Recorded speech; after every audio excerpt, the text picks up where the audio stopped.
Assalamualaikum and salam sejahtera. This video presentation is prepared for assignment 1 under the subject Construction Economy 3 QSA306. For this assignment, our group will be presenting about property taxes in Malaysia. The purpose of this presentation is to explain our topic based on the 5W1H concept, which cover what, why, who, where, when and how related to the chosen government policy in Malaysia construction industry. Before we begin, I like to introduce my team members. I'm Mohamad Nabil, and with me are Syakirah Diana, ada Mustaqim, and ada Mukhriz. Together, we'll be presenting on property taxes in Malaysia. Property taxes in Malaysia are basically fees charged by the government to property owners or seller. These taxes are based on the property's value, ownership or even profit made from selling it. The main purpose is to help the government, especially local councils, generate revenue to fund public services like infrastructure development, waste collection and urban planning. In short, property taxes make sure every property owner contributes fairly to the community's growth and maintenance. There are several types of property taxes in Malaysia. First, assessment tax, which is paid to local council for services like garbage collection and street lighting. Next, quit rent, which is an annual land tax paid to the state government. Then, we have parcel land, introduced for stratified properties such as apartment and condominiums. Stamp duty is one-time tax paid when a property is transferred or when ownership changes. Lastly, real property gains tax or RPGTs is charged on the profit you make when selling a property. There are several parties involved in Malaysia property tax system. First, tenants who in some cases may have to pay assessment tax if they are renting on behalf of the owner. Then, local authority and state government who are responsible for setting and collecting property taxes to fund development and maintenance. Third, homeowner and commercial property owners such as individual, family or company must pay annual taxes like assessment tax and quit rent. Next, companies and business entity who own property for business or investment must pay property and capital gain taxes. Finally, property seller, whether individual or company, are subject to RPGT depending on how long they have owned the property and their citizenship status. Now, let's take a look at when and where property taxes are paid in Malaysia. First, we have the assessment tax. This is an annual tax based on the rental value of a property. It's charged by local municipal council and the payment is usually made twice a year, between January and February, and again between July and August. Property owners pay this tax to the local authority where their property is located. Next is the quit rent, also known as parcel rent. This is an annual land tax imposed by state government. The due date can vary depending on the state, but they are often around May 31st. Payment is made at the state land office corresponding to the property location.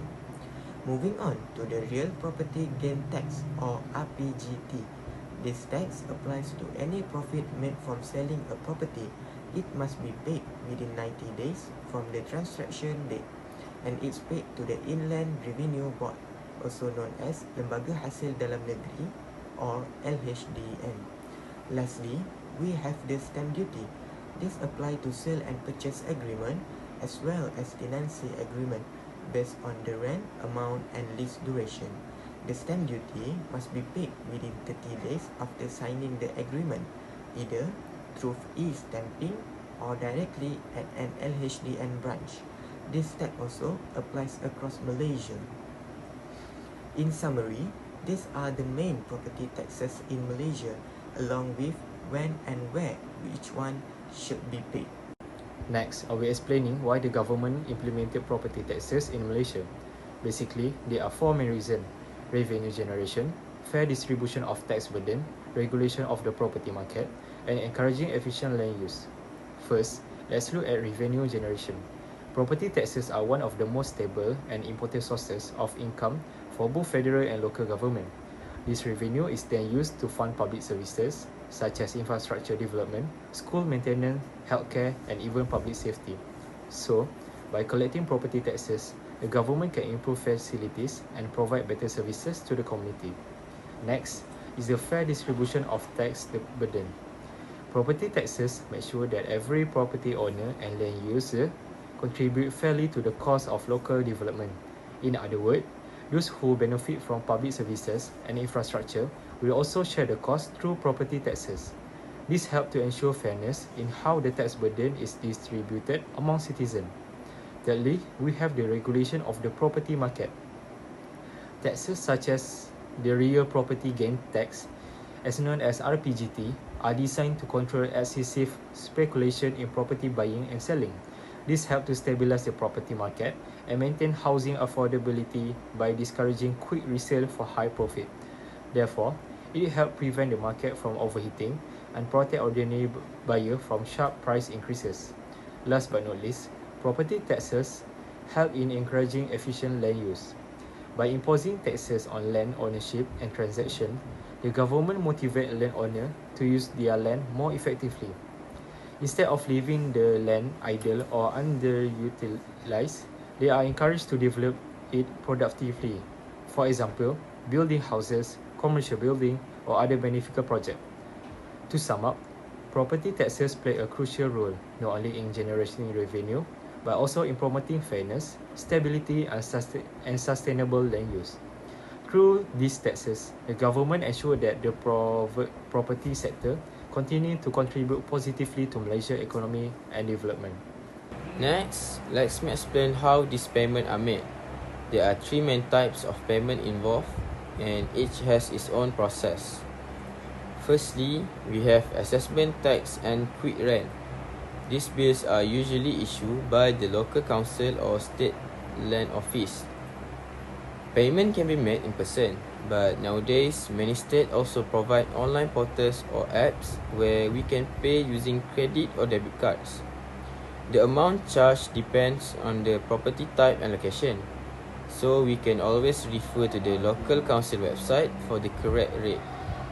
Secondly, we need to look at the real property gains tax, also known as RPGT. This payment goes to LHDN.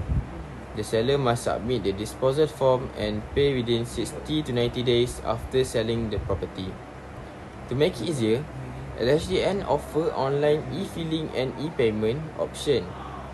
RPGT rates also vary depending on ownership period and seller status, whether citizen, permanent resident, or foreigner. Lastly, we have stamp duty. This payment must be made within 30 days after signing the agreement. Similar to RPGT, payment can be done electronically through LHDN's e-stamping system or by visiting LHDN office. The amount depends on the transaction value or rental amount and lease duration. So overall, these three payments, assessment and quick rent, RPGT and stamp duty, each have different authorities and deadlines, but all of them can be paid conveniently either online or at respective office. That's all from us. Thank you for your time and attention. We appreciate the opportunity to present, and we hope our explanation was clear and helpful.